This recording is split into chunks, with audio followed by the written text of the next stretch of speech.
Bienvenue dans ce dernier épisode de la série Aimer sans se perdre. Aujourd'hui, on va aborder un moment charnière, souvent douloureux, mais profondément libérateur. Et maintenant, comment je me choisis ? Tu as aimé, tu as attendu, tu as espéré, tu as peut-être même tout donné, et maintenant quelque chose en toi commence à dire « j'ai besoin de revenir à moi ». Cette petite voix, elle est précieuse, elle est le signe que ton être profond, ta vérité intérieure commence à se réveiller après peut-être des mois, voire des années de compromis. J'ai reçu la semaine dernière un message de Mathilde qui disait « Je sais qu'il faudrait que je parte. J'ai essayé tant de fois de lui expliquer mes besoins, de lui montrer mes limites, rien ne change vraiment. Mais je n'arrive pas à franchir le pas. J'ai l'impression que si je me choisis, je deviens cette personne froide, égoïste, qui abandonne l'autre quand ça devient difficile. Ce n'est pas la personne que je veux être. » Ce message m'a touchée parce que il reflète une confusion profonde que beaucoup d'entre nous ressentons. L'idée que se choisir serait synonyme d'égoïsme ou alors de dureté. Mais choisir de te choisir, c'est pas évident. Tu veux pas lui faire du mal, tu veux pas partir dans la colère, tu veux pas devenir cette personne fermée, méfiante, blindée. Tu veux rester dans l'amour, mais sans t'y perdre. Ce 5e et dernier épisode de notre série est peut-être le plus important, parce qu'il marque le point où la compréhension se transforme en action, où la conscience devient choix, et où l'amour pour soi devient aussi important que l'amour pour l'autre.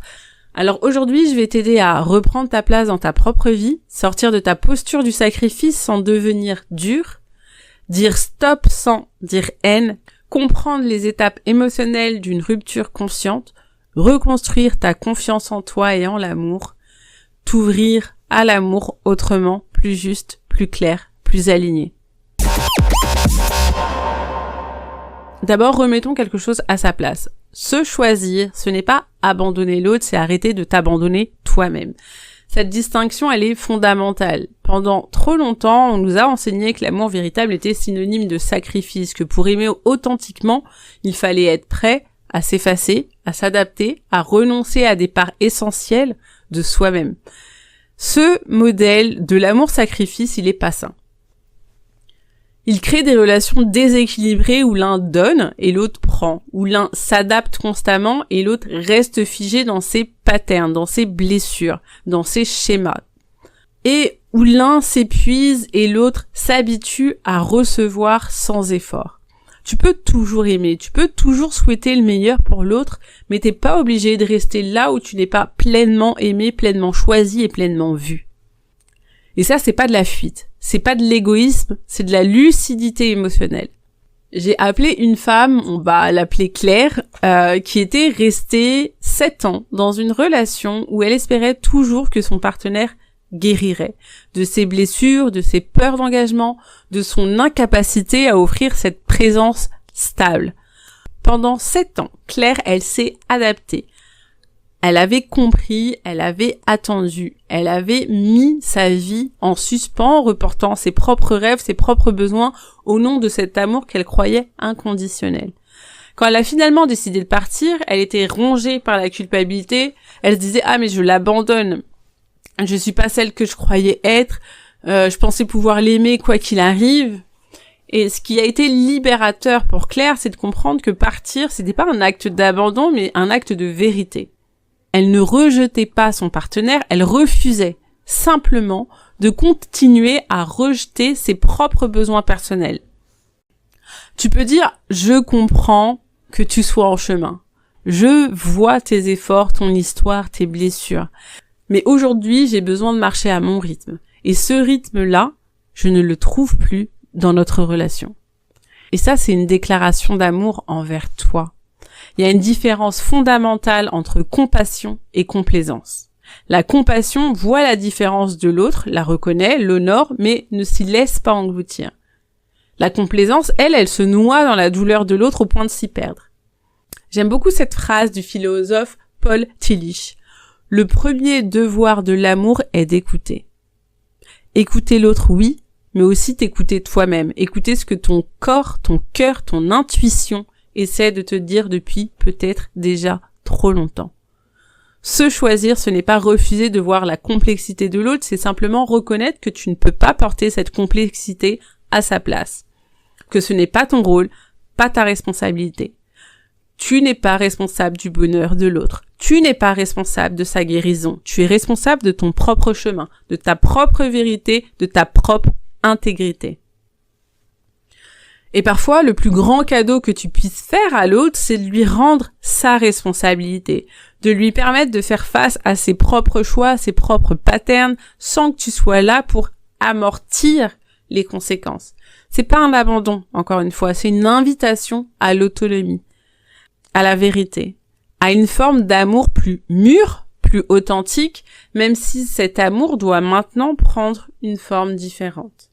On va être honnête, tu ne pars pas au premier doute, mais il y a des signes qui ne trompent pas. Ce que je vais partager avec toi maintenant, ce sont des repères, pas des règles absolues, Chaque relation est unique, chaque contexte est différent. Ce qui importe, c'est que ces questions t'aident à clarifier ce que tu ressens vraiment, au-delà de la peur, au-delà de la culpabilité ou encore des attentes externes.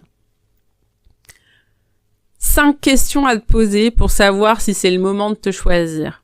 1. Est-ce que je suis en train d'attendre une version de lui qui n'existe pas encore?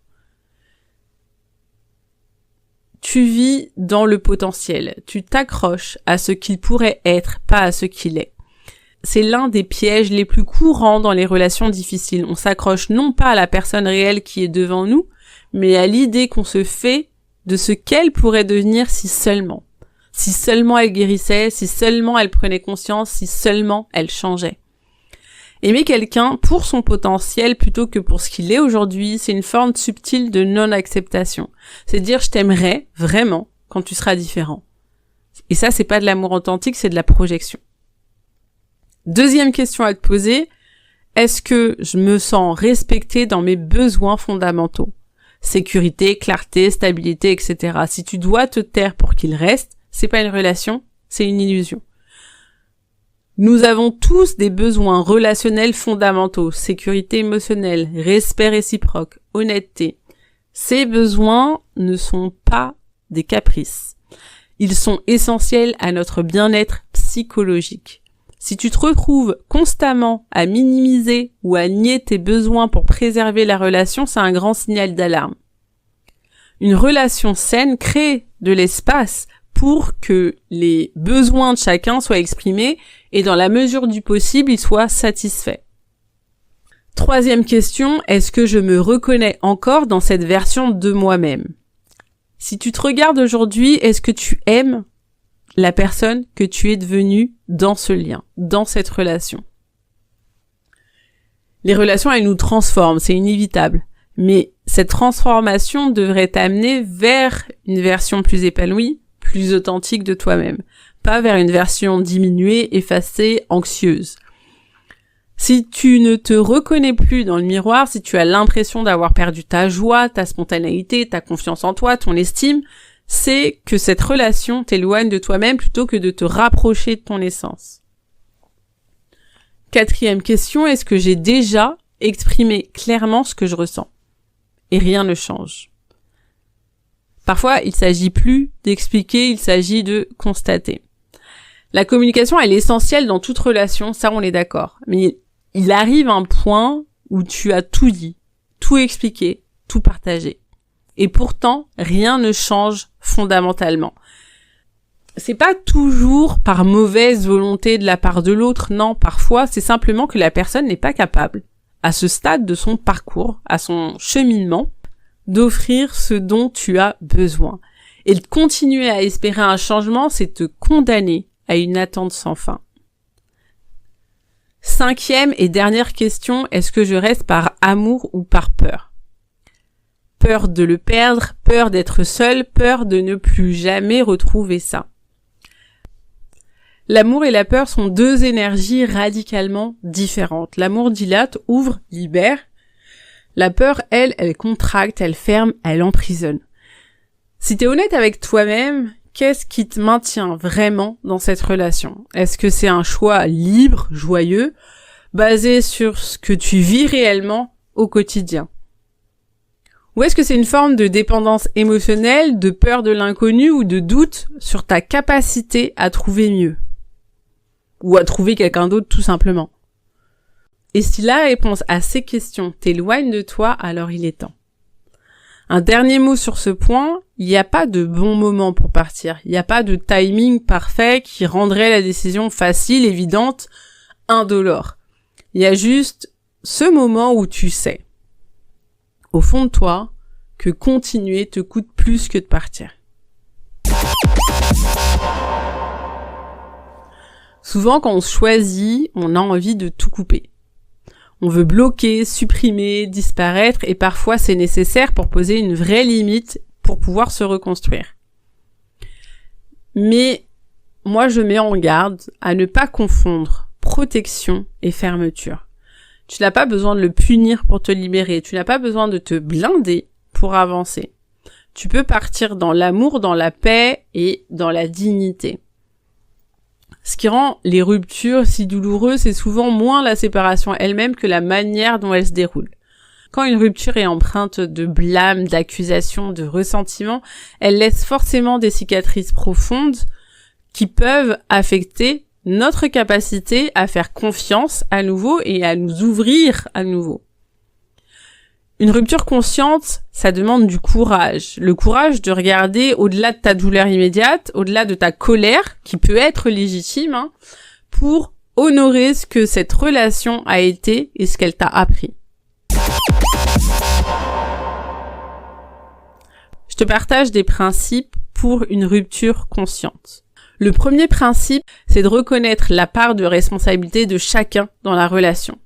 Une relation, elle se crée à deux. Même si l'autre a des comportements difficiles, même s'il a des blessures profondes qui ont impacté la relation, tu as aussi joué un rôle dans la dynamique qui s'est installée. C'est pas une question de culpabilité, c'est une question de lucidité. Reconnaître ta part, c'est reprendre ton pouvoir, c'est dire j'ai participé à cette situation, donc je peux faire des choix différents à l'avenir. Deuxième principe, exprime ta gratitude et tes regrets. Avant de partir, prends un moment pour exprimer ce que cette relation t'a apporté de beau, de précieux. Les moments de joie, les apprentissages, la croissance. Et exprime aussi tes regrets. Non pas pour culpabiliser l'autre ou toi-même, mais pour honorer la vérité de ce qui s'est réellement passé dans votre relation. Je regrette de pas avoir posé mes limites plus tôt. Je regrette que nous n'ayons pas su nous parler autrement. Troisième principe, formule ton départ comme un choix et pas comme une fuite. La manière dont tu présentes ta décision à l'autre et à toi-même, c'est crucial. C'est pas le « je fuis cette relation toxique », non. Mais je choisis une relation qui me correspond davantage à mes besoins et à mes valeurs. Cette espèce de recadrage, c'est pas seulement sémantique, il place ta décision dans une démarche active, dans une démarche consciente, plutôt que dans une réaction de peur ou de rejet. Je te partage une phrase que tu peux t'offrir ou lui offrir si tu veux une sortie consciente. Ce n'est pas parce que je m'en vais que je t'aime moins, c'est parce que je m'aime enfin assez pour partir là où je me sens vue, choisie et respectée. Quatrième principe, définis clairement les modalités de la rupture. Une rupture consciente a besoin de clarté. Qu'est-ce que ça signifie concrètement? Allez-vous rester en contact, oui ou non? Si oui, sous quelle forme? Est-ce qu'il y aura des périodes de no-contact pour permettre à tous deux de guérir? Cette clarté, c'est un acte de respect envers toi et envers l'autre également. Elle pose un cadre qui peut aider à traverser cette transition difficile. Cinquième principe, donne-toi le droit au deuil relationnel. Même si tu es celle qui part, même si tu sais que c'est la bonne décision, tu as le droit de pleurer cette relation. Tu as le droit de ressentir du chagrin, tu as le droit de ressentir de la nostalgie et tu as le droit de sentir de la douleur. Ce deuil, il n'invalide pas ta décision, il honore simplement l'importance qu'a eue cette personne dans ta vie. Et reconnaître que toute fin, même nécessaire, comporte une part de tristesse. Se choisir, c'est parfois couper le lien. Mais parfois aussi, c'est juste changer la posture. Je ne suis plus disponible pour une relation qui me fait douter de moi. T'as pas besoin de devenir cynique, tu peux rester ouverte, tendre, aimante, mais à la bonne distance. Cette distance, c'est celle qui te permet de respirer, de retrouver ton centre, de réhabiter pleinement ton espace intérieur. C'est une distance qui protège sans isoler, qui délimite sans rejeter.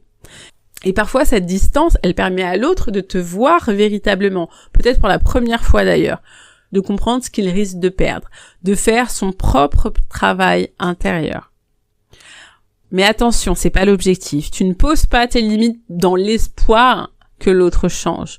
Tu les poses parce que c'est ce dont tu as besoin pour rester fidèle à toi-même.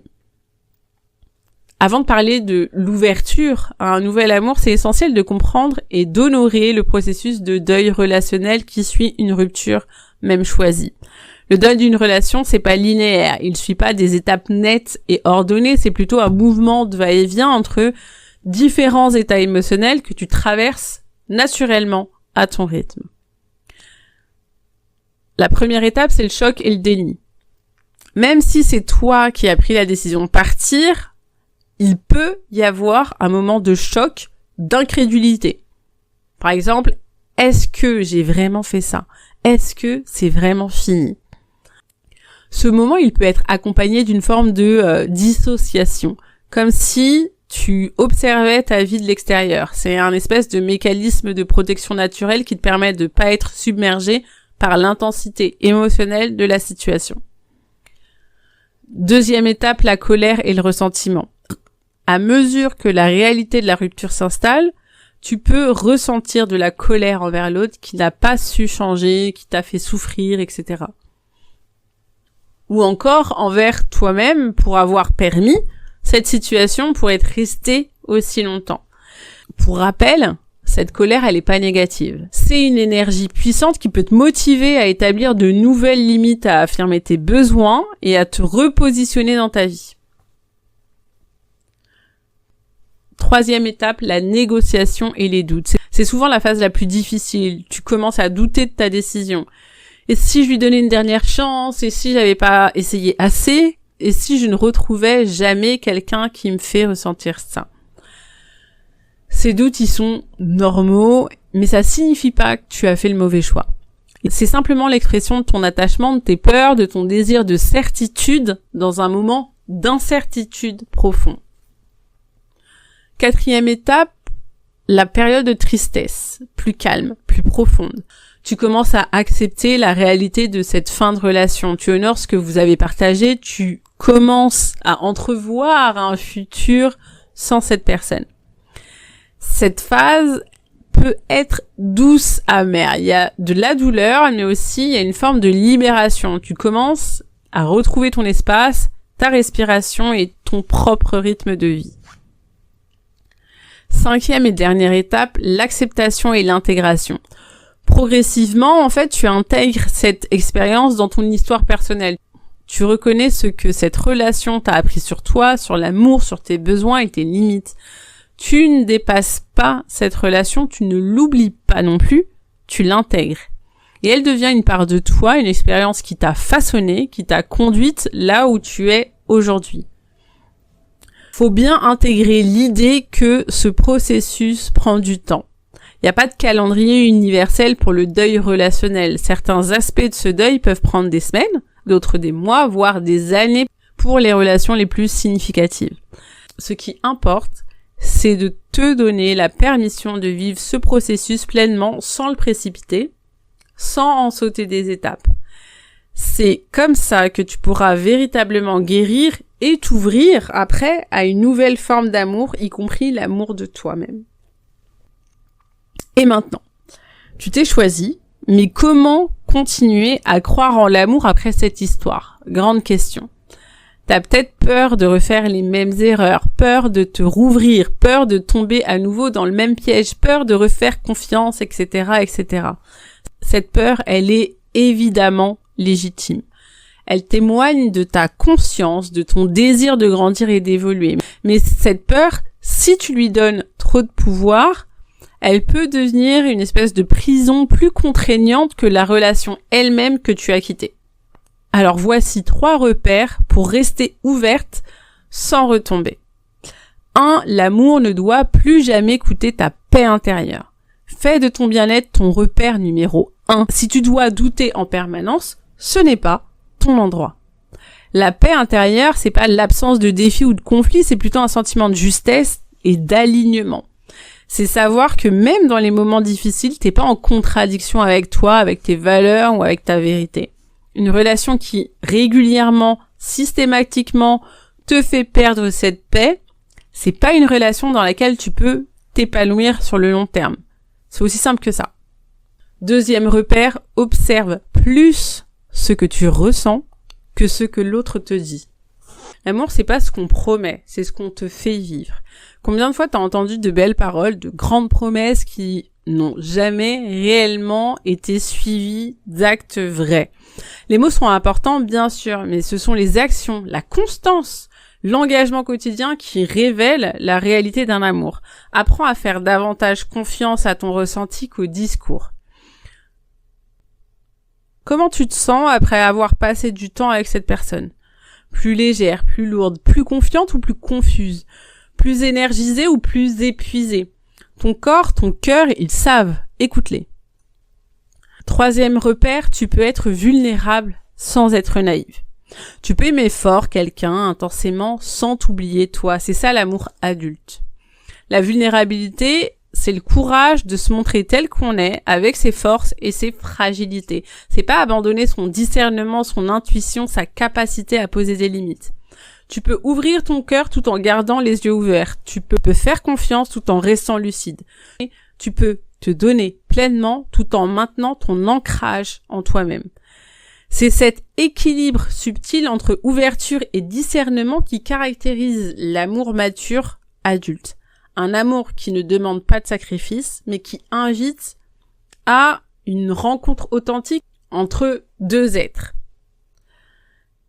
4e repère, reconnais tes patterns et travaille dessus. On a tous des schémas relationnels, souvent hérités de notre enfance, qui influencent nos choix amoureux. Ok. Ces patterns, ils peuvent nous amener à être attirés, encore et encore, par des personnes qui réactivent nos blessures. Donc prends le temps d'identifier ces patterns. Qu'est-ce qui t'attire chez un partenaire? Quelle dynamique se répète dans tes relations? Quelles sont tes alertes rouges que tu as tendance à ignorer? Cette conscience, c'est ton meilleur outil pour éviter de reproduire les mêmes schémas douloureux. Et rappelle-toi, c'est pas parce que ça n'a pas marché avec lui que ça marchera avec personne d'autre. C'est pas parce qu'il n'a pas su t'aimer que tu es trop. Tu es juste tombé au mauvais endroit pour la bonne personne que tu es. L'amour véritable existe. L'amour qui voit ta lumière et tes ombres et qui choisit de rester. Cet amour, il existe et oui, tu le mérites. Mais pour l'accueillir, tu dois d'abord le cultiver en toi pour être aimé pleinement. Tu dois aussi t'aimer pleinement. Se choisir, c'est parfois la plus belle déclaration d'amour que tu puisses faire. C'est dire « je ne te rejette pas, mais je me récupère ». C'est quitter une relation pour te retrouver. T'as pas échoué, t'as aimé, fort, de manière entière. Et maintenant, tu décides de t'aimer aussi fort. J'ai accompagné tant de femmes dans ce processus de se choisir après une relation difficile. Et ce que j'observe toujours, c'est que au-delà de la douleur initiale, il y a un bourgeonnement, une renaissance, un retour à soi qui est à la fois un retour à la vie. Les couleurs sont plus vives, la respiration plus profonde, les choix plus alignés, parce que tu te choisis. Tu ne choisis pas seulement de quitter une relation qui ne te convient pas, tu choisis de revenir à ta vérité, à ton essence et à ton pouvoir. Alors j'ai conscience que ce chemin de retour à soi, c'est pas toujours facile. Il y aura des jours de doute, des nuits de solitude, des moments où la tentation de lui envoyer un message est grande, de retourner vers ce qui est familier. Même si ce familier te fait souffrir. Mais chaque pas que tu fais vers toi, c'est un pas vers une vie plus authentique, plus alignée. Chaque fois que tu honores tes besoins, tes limites, tes rêves, tu te rappelles à toi-même que tu comptes, que tu as de la valeur et que tu mérites d'être au centre de ta propre vie. Et paradoxalement, c'est quand tu te tiens fermement dans cette vérité que tu deviens capable d'aimer vraiment l'autre. Non pas depuis le manque, la peur ou encore la dépendance, mais depuis la plénitude, la clarté et la liberté. Merci d'avoir suivi cette série Aimer sans se perdre. J'espère qu'elle t'a nourri, éclairé, apaisé et surtout qu'elle t'a rappelé une chose. Tu mérites un amour clair, un amour qui te choisit, un amour où tu n'as pas à te diminuer pour être regardé. Si tu veux prolonger ce chemin, reste connecté. Une suite arrive très bientôt sous une autre forme. Et en attendant, partage cette vidéo avec qui en a besoin.